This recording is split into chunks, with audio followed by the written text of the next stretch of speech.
Hola a todos, ¿cómo están? Bienvenidos a un nuevo episodio de Opiniones 0191. El día de hoy vamos a comenzar con el tema de la gracia del Señor, ¿verdad? Y no, para estar claros, no me refiero a Dios cuando digo Señor, ¿verdad? Me refiero al Señor que está de presidente de Estados Unidos, aunque muchos lo han olvidado, pero a Biden aún le queda más o menos un mes de la presidencia.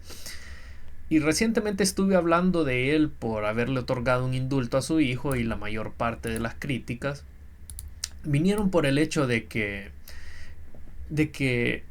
no estaba diciendo directamente que lo hacía como un padre salvando a su hijo degenerado, ¿verdad? Eso lo dijo en la última línea de su comunicado, sino que quiso defender su acción diciendo que el sistema de justicia había sido teñido de corrupción por sus oponentes y que su hijo estaba siendo injustamente enjuiciado por el simple hecho de ser hijo de él.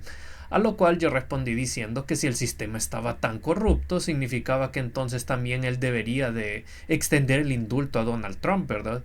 Pero en el momento simplemente parecía como que lo estaba usando de excusa para defender a su hijo y muy probablemente a sí mismo, porque al parecer él era receptáculo del 10% de lo que Hunter recogiera del tráfico de influencias que estaba haciendo en China y en Ucrania.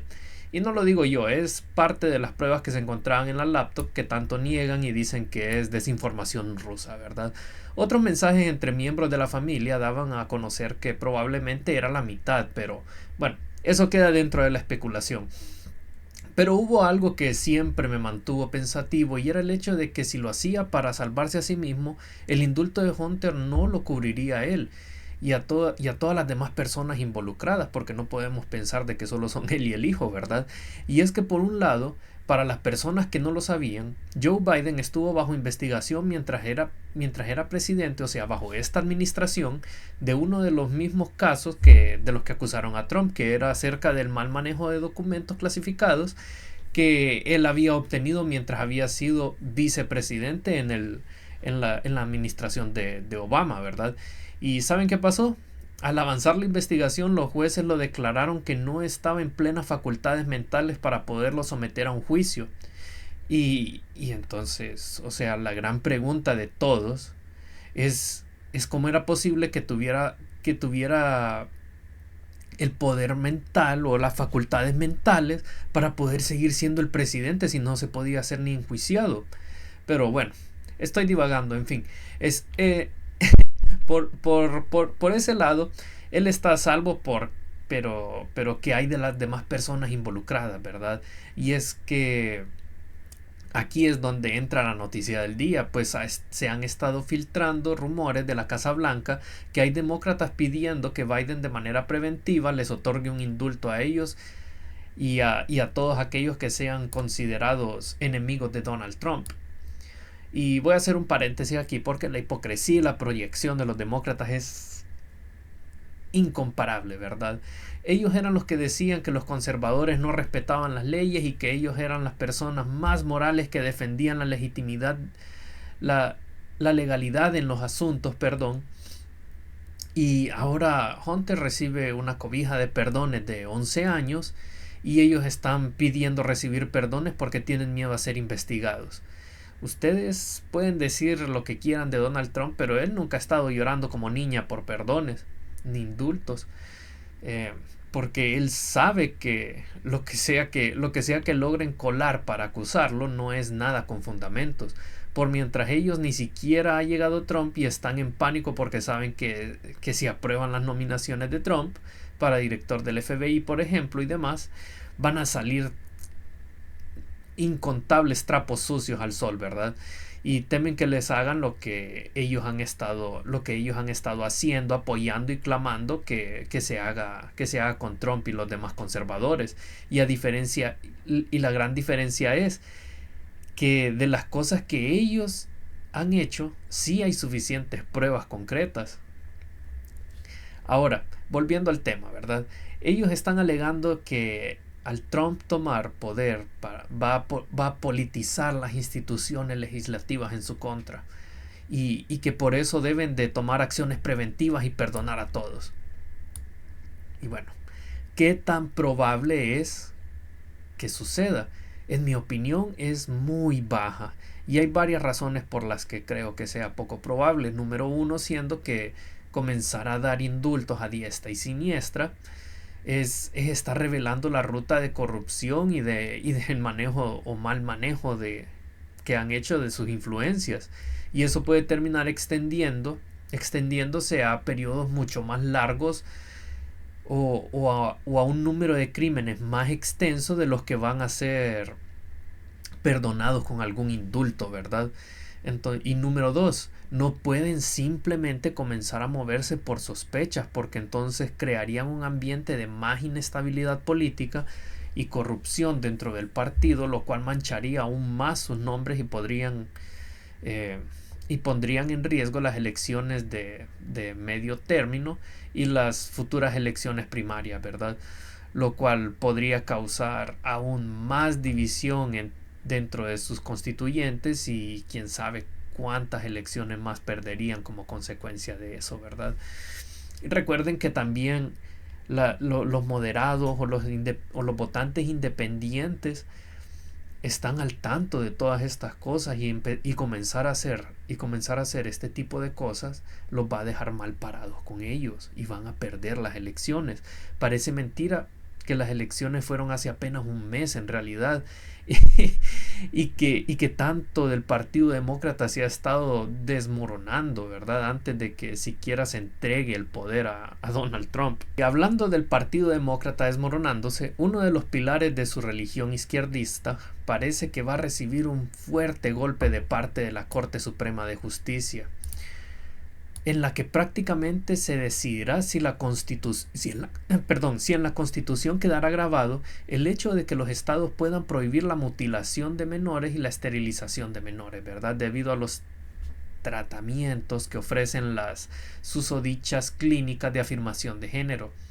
Esto se está llevando a cabo en el estado de Tennessee, en donde el gobierno federal está intentando derogar una ley del estado en la que se prohíbe la mutilación y esterilización de niños en el estado. Una de las abogadas por parte del gobierno federal es un hombre transgénero, o sea, una mujer que se imagina o que se cree ser hombre, ¿verdad? La cual se llama Chase Strangio. Y aquí vamos a hacer un paréntesis, porque ya definitivamente no puedo dejar pasar dos nombres, ¿verdad? Y es que hay nombres y apellidos que son proféticos, como por ejemplo el jefe de Jaguar, el que hizo su extraño anuncio con los que será, con los gays o los trans que puso ahí en el anuncio, y nada de carros, supuestamente es para una marca de carros, ¿verdad? Se llama Raw Dung Lover, que para quienes saben inglés ahorita ya se deben de estar riendo, ¿verdad? Pero para los que no saben inglés, ese nombre en inglés suena como, y voy a limpiar el vocabulario porque es bastante vulgar si lo digo así nomás, se traduciría a amantes de berenjena sin forro, ¿verdad? Que es apropiado para el tipo de anuncio que creó, y esta abogada de apellido Strangio, que sería como decir rarito o rarita en español, o sea, no tengo que explicar más de lo proféticos que fueron estos nombres, ¿verdad? Y bueno, lo siento que divague, déjenme saber en los comentarios si más divagación es lo que necesita este canal.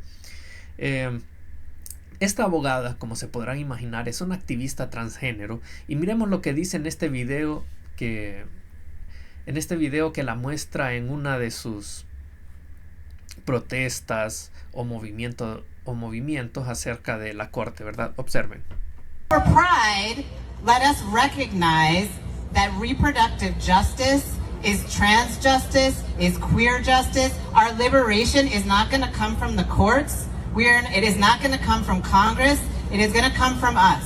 It's going to come from our histories of knowing exactly how to take care of each other, how to get each other health care, how to say unjust laws, and this court, quite frankly. Because that's not where justice is going to live. So I am excited to be out here with all of you. I'm excited to build upon the histories of liberation and resistance that have been centuries in the making.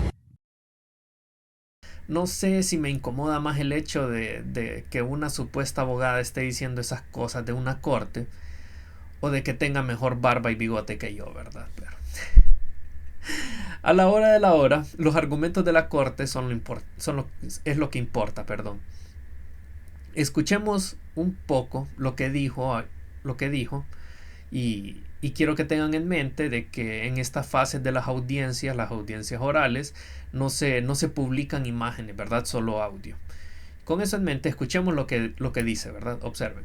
On page 195 of the Cass report, it says, there is no evidence that gender affirmative treatments reduce suicide. What I think that is referring to is there is no evidence in the studies that this treatment reduces completed suicide. And the reason for that is completed suicide, thankfully and admittedly, is rare, and we're talking about a very small population of individuals with studies that don't necessarily have completed suicides within them. However, there are multiple studies, long-term, longitudinal studies that do show that there is a reduction in suicidality, which I think is a positive outcome to this treatment. Entonces, los estudios demuestran una cosa que los activistas toda la vida han alegado, desde tiempos inmemoriales, regresando a cuando los gays aún no eran aceptados, que es lo que si no los o sea, esta ideología que dice que si no los aceptan ellos se van a quitar sus vidas, y al ser afrontada con estos resultados, la activista se revierte a decir que es porque ese registro es de personas que no lograron consumar su intento, y que los intentos consumados son muy raros, y entonces se tienen que decidir, ¿verdad? O son raros o son comunes, porque no pueden ser ambas cosas. Y es por eso que la abogada se vio obligada a tener que dar la razón al estudio que ellos mismos habían referenciado en su defensa escrita que enviaron a la Corte Suprema. Escuchemos otro fragmento de los argumentos orales que se realizaron esta vez por el juez Kavanaugh. Observen. Evolving like that and changing, and England's pulling back and Sweden's pulling back.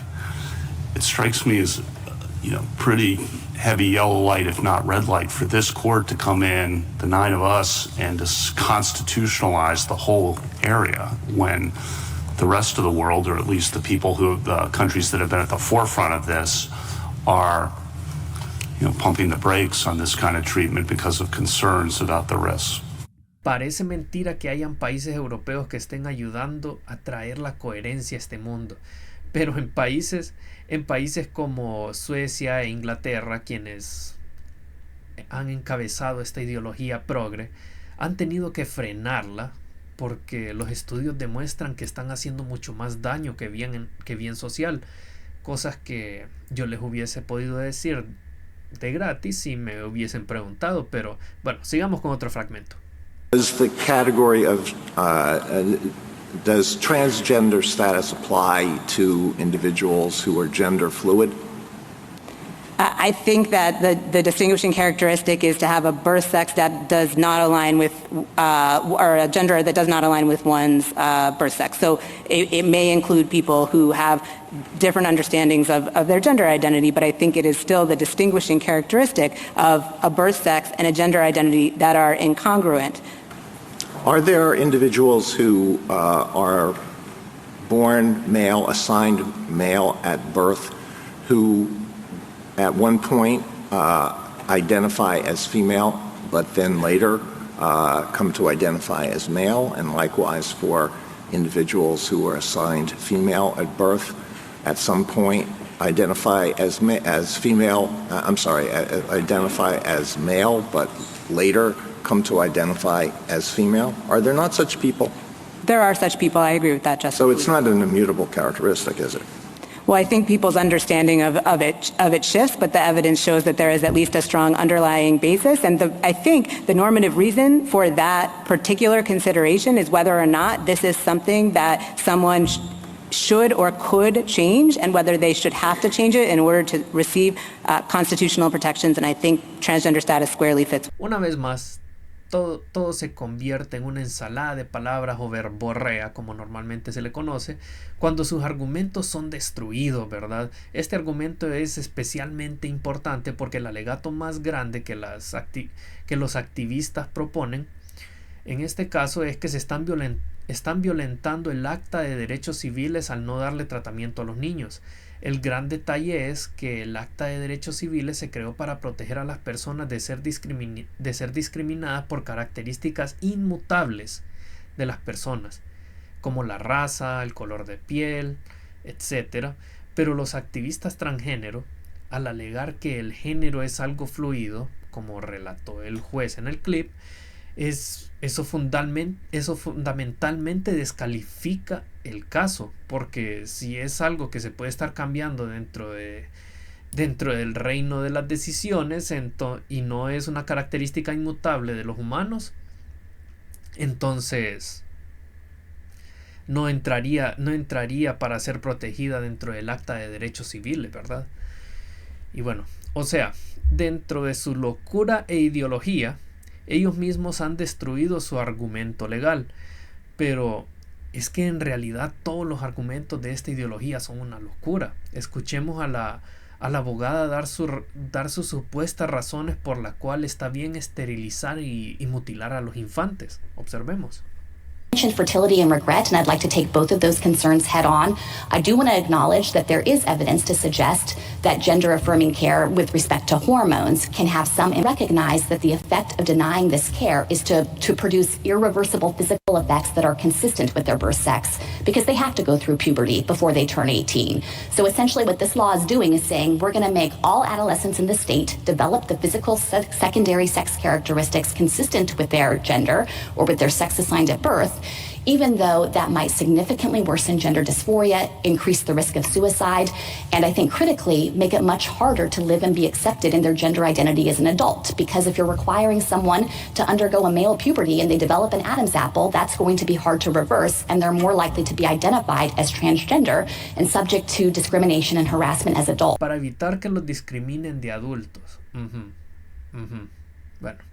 Según estudios realizados, es más probable que esas personas simplemente se conviertan en gays o lesbianas y ya. Y desaparece la disforia y viven felices.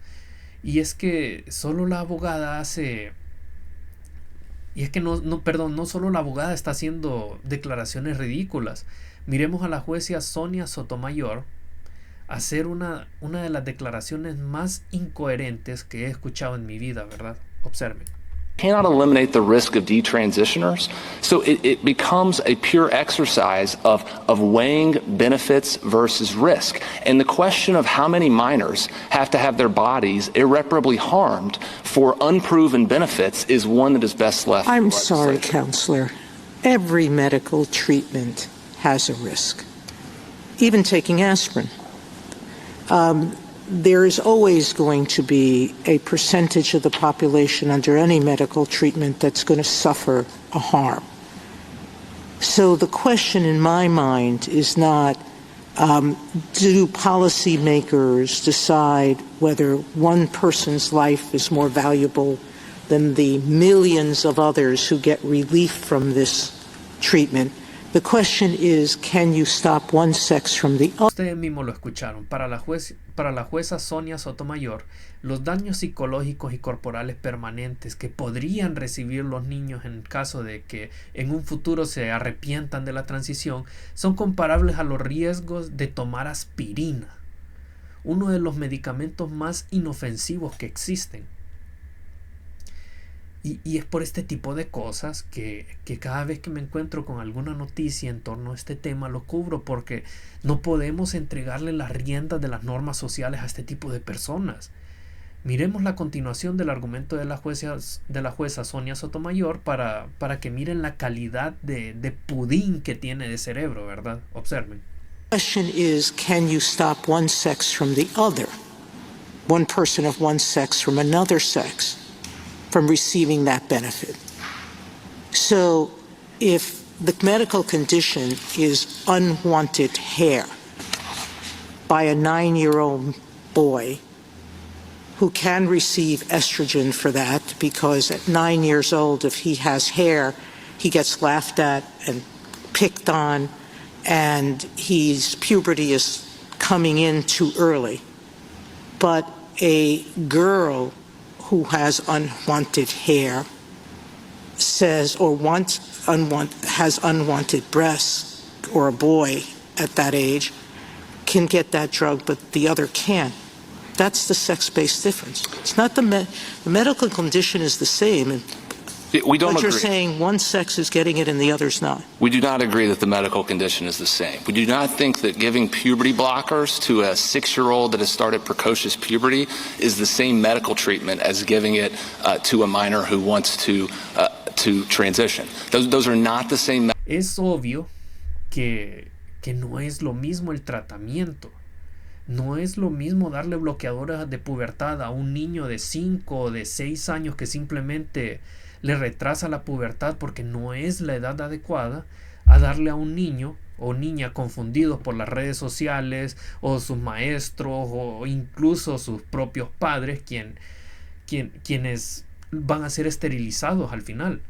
Les dan los bloqueadores de pubertad, luego los llenan de otras hormonas, o sea, y en el peor de los casos los mutilan, o sea, es exagerado cómo van a poder comparar los tratamientos, los procedimientos que se están haciendo. Los argumentos de estos activistas son tan estúpidos en un nivel tan básico que es difícil comenzar a explicar de una manera coherente por qué están mal, porque carecen de sentido común. Es como que es por ejemplo como que yo les pregunte a ustedes ¿qué es la vida? ¿Qué es la muerte? O sea, son preguntas que los filósofos se han hecho durante milenios, si no estoy mal.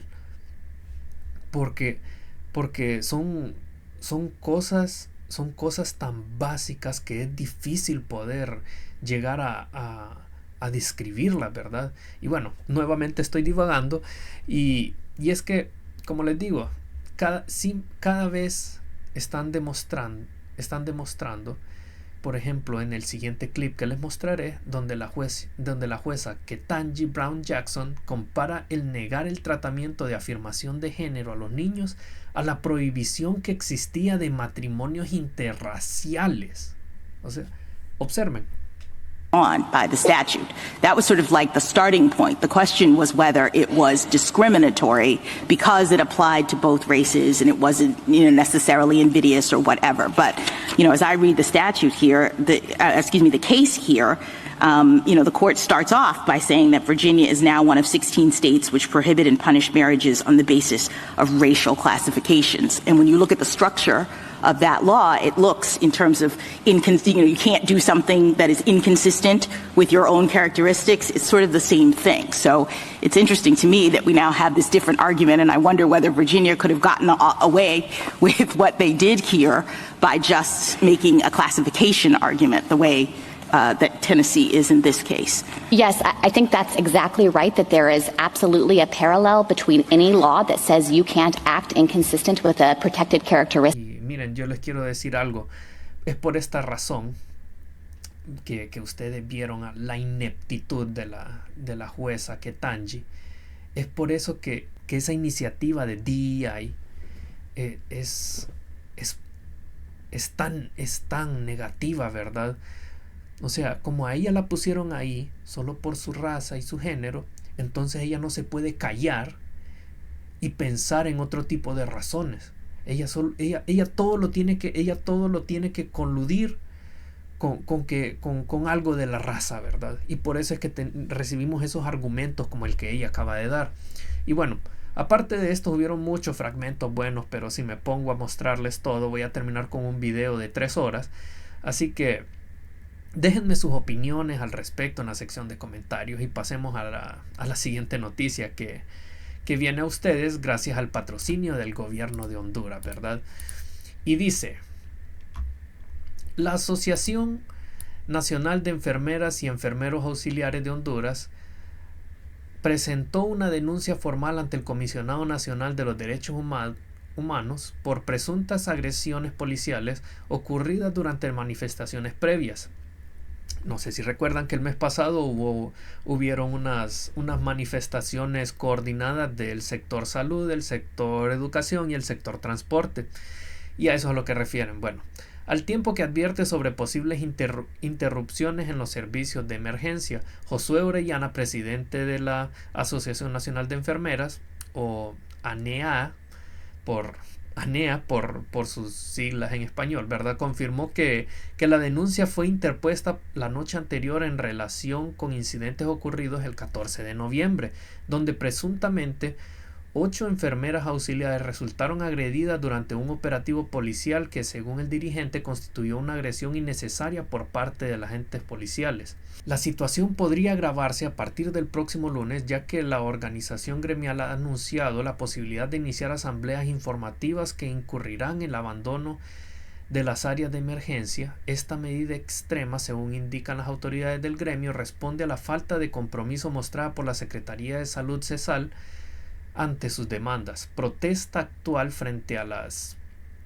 instalaciones de la Comisión Nacional de Derechos Humanos representa una escalada en el conflicto entre el personal de enfermería auxiliar y las autoridades, poniendo de manifiesto la tensión creciente en el sector salud y el potencial impacto en la atención médica de emergencia a nivel nacional, ¿verdad? Primero escuché a alguien decir que en este gobierno no habían protestas, ¿verdad? Y cuando les mandé la noticia por ejemplo, de las protestas coordinadas del 14 de noviembre, hasta se rieron de mí y me dijeron fake news.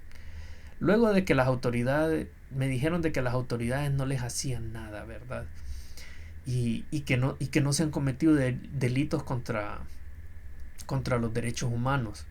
Y pues pensémoslo otra vez, porque en pantalla les tengo un artículo en el que tiene el título: ONU alerta 451 ataques contra defensores de derechos humanos en Honduras durante el 2023. Y miren, no es por regozarme en este tipo de cosas, porque o sea, son terribles. Pues 17 activistas y defensores de la región del Bajo Aguán fueron asesinados. Y no sé qué, o sea, y yo sé que el tema del Bajo Aguán se viene dando desde hace mucho, pero no se supone que este gobierno había llegado para arreglar las cosas que los otros gobiernos anteriores habían desatendido. O sea, en fin, la respuesta a la noticia anterior de las protestas a las enfermeras, la ministra de Salud, Carla Paredes, que sale bien seguido en este canal, calificó este jueves como un asesinato a toda regla el potencial abandono de las áreas críticas anunciado por el personal de enfermería, advirtiendo sobre las implicaciones legales de tal acción mientras hace un llamado urgente al diálogo. Miren, es increíble cómo usan este vocabulario tan violento estas personas. En realidad, ¿cómo va a llamar a eso un asesinato a toda regla? O sea, por favor. Y bueno, en respuesta al anuncio de las asambleas informativas programadas para el próximo lunes por la Asociación Nacional de Enfermeras y Enfermeros Auxiliares de Honduras, Paredes enfatizó que el abandono de las áreas críticas constituye una acción punible bajo la ley hondureña y expresó su confianza en alcanzar acuerdos mediante el diálogo. La funcionaria reveló que se mantienen conversaciones activas con las enfermeras profesionales con una reunión programada para esta tarde. Respecto a las enfermeras auxiliares, informó que a pesar de las extensas negociaciones realizadas durante la semana, la asamblea de la ANEA optó por tomar decisiones unilaterales. En cuanto a la situación del Instituto Hondureño de Seguridad Social, que el Instituto Hondureño de Seguridad Social está completamente desabastecido, ¿verdad? Entonces está refiriéndose a eso. Paredes, quien también funge como interventora de la institución, reconoció que al inicio de la intervención encontraron un alarmante 32% de abastecimiento. Sin embargo, destacó que se han autorizado nuevas compras por 440 millones de lempiras y se ha incrementado el presupuesto de la institución de 1.000 millones a 2.000 millones de lempiras para el 2025. Ante las críticas por su doble función como ministra de Salud e interventora del Instituto Hondureño de Seguridad Social, Paredes solicitó tiempo para demostrar resultados concretos, asegurando que cuenta con un equipo capacitado para mejorar la salud pública en ambas instituciones. El diálogo es la única herramienta de solución, reiteró la ministra, haciendo un llamado a todas las partes involucradas para encontrar soluciones que no comprometan la atención médica de los hondureños. Miren, yo les voy a decir algo. Está bueno que hayan aprobado más presupuesto para comprar las medicinas. Pero la pregunta es, ¿por qué el presupuesto anterior no había alcanzado? Se está volviendo a haber corrupción en la que están comprando medicina a precios exorbitantes, o es simplemente que no alcanzó el dinero porque por alguna razón este año llegaron más personas al Instituto Hondureño de Seguridad Social. O sea, no dan ninguna de las razones por las cuales puede haber sucedido la situación. Lo único que terminan haciendo es duplicando el presupuesto para el siguiente año, lo cual va a poner aún más presión sobre la deuda pública y por ende más presión a los hondureños en cuanto a impuestos. O sea, se necesita llegar a la raíz del asunto. ¿Qué es lo que está sucediendo? ¿Por qué no alcanza el dinero? Y hacer responsables a las personas que tal vez sean los vendedores o los proveedores a estas instituciones, ¿verdad? Y bueno, veremos a ver qué es lo que hace. Ella pide tiempo, pero sinceramente el tiempo se le está acabando porque este gobierno ya no le queda mucho, ¿verdad? Y bueno, muchas gracias por haberme acompañado hasta el final del video. Si les gustó, regálenme su like. Si aún no se han suscrito, suscríbanse y le apretan a la campanita para que les lleguen las notificaciones cada vez que subo un video. Y nos veremos en una próxima, ¿verdad? Muchas gracias y hasta luego.